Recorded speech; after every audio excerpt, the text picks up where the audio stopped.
Kadthal police station sub inspector గారు, అదేవిధంగా వేదికపై ఉన్నటువంటి గౌరవ సర్పంచ్ గారు, మొదటి పౌరులు, అదేవిధంగా ఉప సర్పంచ్ గారు, వేదికపై ఉన్నటువంటి గ్రామ పెద్ద పర్వతాల్ గారు, అదేవిధంగా కళా బృందం తరపున వచ్చినటువంటి నాగరాజు ఏఎస్ఐ గారు, ఉప సర్పంచ్ గారు, మా కళా బృందం టీం అందరికీ, సోదరీమణులు, అదేవిధంగా సోదరులు కానిస్టేబుల్ ఆఫీసర్స్ అందరికీ, అదేవిధంగా ఈ ప్రోగ్రాంకి ఇచ్చేసినటువంటి యువత, గ్రామ పెద్దలు, వృద్ధులు, అదేవిధంగా మహిళామణులు, అమ్మలందరికీ నమస్కారాలు.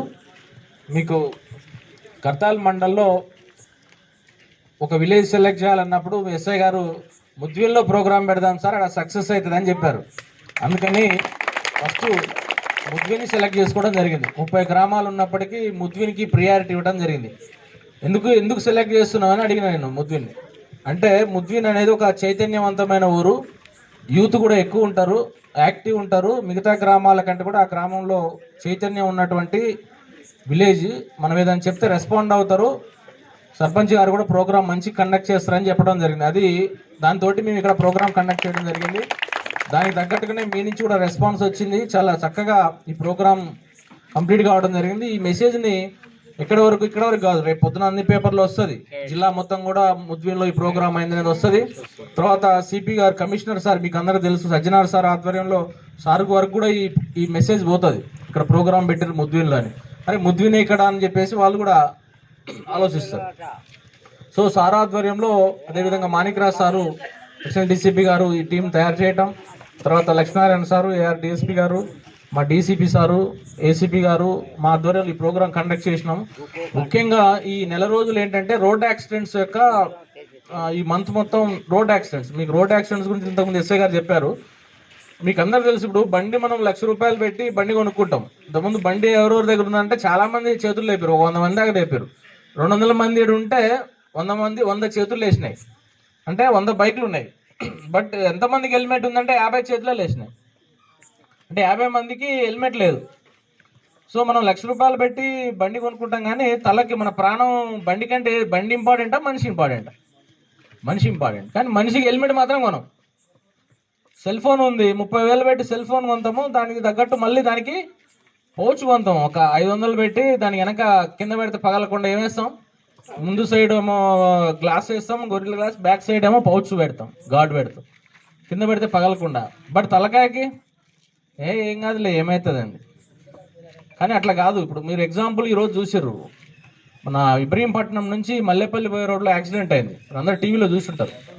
ఒక ఆటో కూలీలు, పాపం ఒక పల్లెటూరులో నుంచి టౌన్కి కూలీకి పోయారు.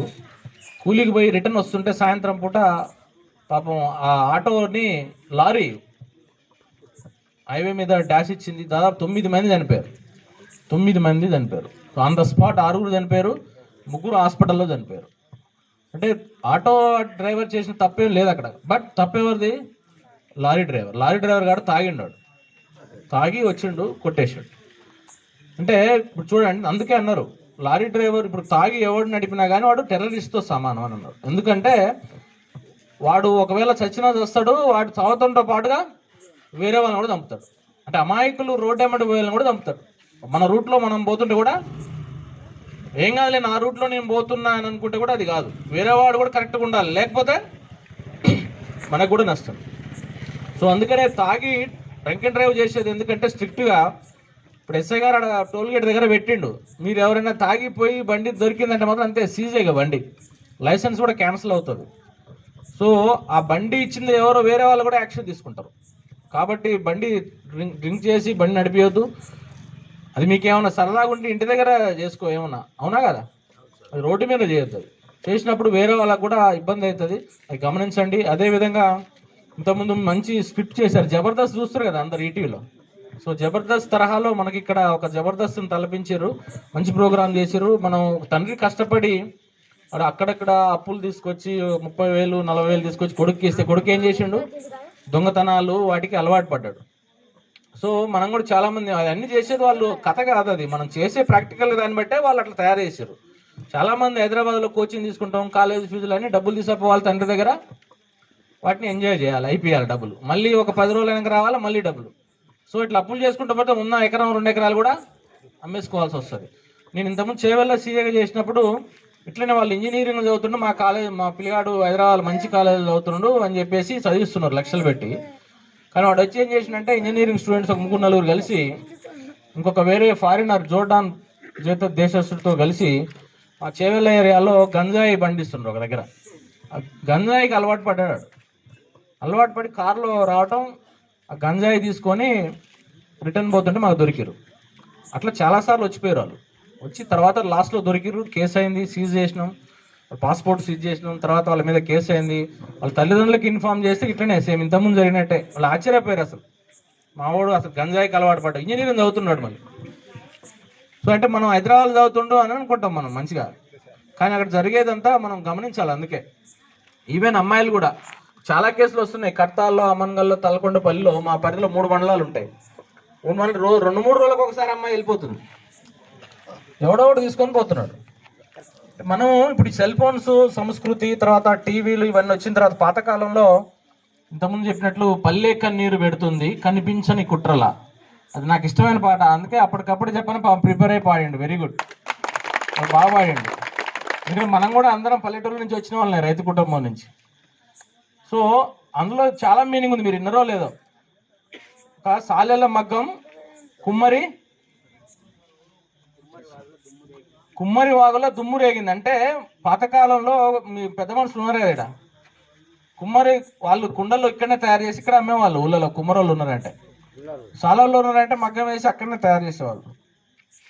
తర్వాత అంటే కుమ్మరి, కమ్మరి, తర్వాత వడ్రంగి, వడ్డెర, ఇవన్నీ ఏవైతే వృత్తులు ఉన్నాయో, కుల వృత్తులు కొన్ని వందల సంవత్సరాల నుంచి ఇప్పుడు నాశనం అయిపోతున్నావు స్లోగా, అవునా కదా. ఇప్పుడు పల్లెటూర్లలో తాటి చెట్టు ఎక్కేవాళ్ళు లేరు, ఎవడో కోటికొకడు, అవునా కదా. సో పాతకాలం అట్లా లేదు, ప్రతి ఒక్కరికి ఎక్కొచ్చేది. ఇప్పుడు లేదు, ఇప్పుడు ఎవరు ఎక్కలేరు. తాటి చెట్టు అంటే ఎక్కువ అంటే వాడు మనగాడనట్టే. ఇప్పుడు అది ఎక్కడానికి కూడా ఒక మిషన్ వచ్చింది, తాటి చెట్టు ఎక్కడానికి కూడా. సో రాను ఏమవుతుందంటే కుల వృత్తులన్నీ స్లోగా పోతున్నాయి. పల్లెటూరులో ఆ విశ్వ సంస్కృతి అనేది వచ్చేసింది. రాజకీయాలను పక్కన పెట్టేసి మనం మాట్లాడుకున్నప్పుడు విశ్వ సంస్కృతి అనేది గ్రామాల్లో వచ్చేసింది.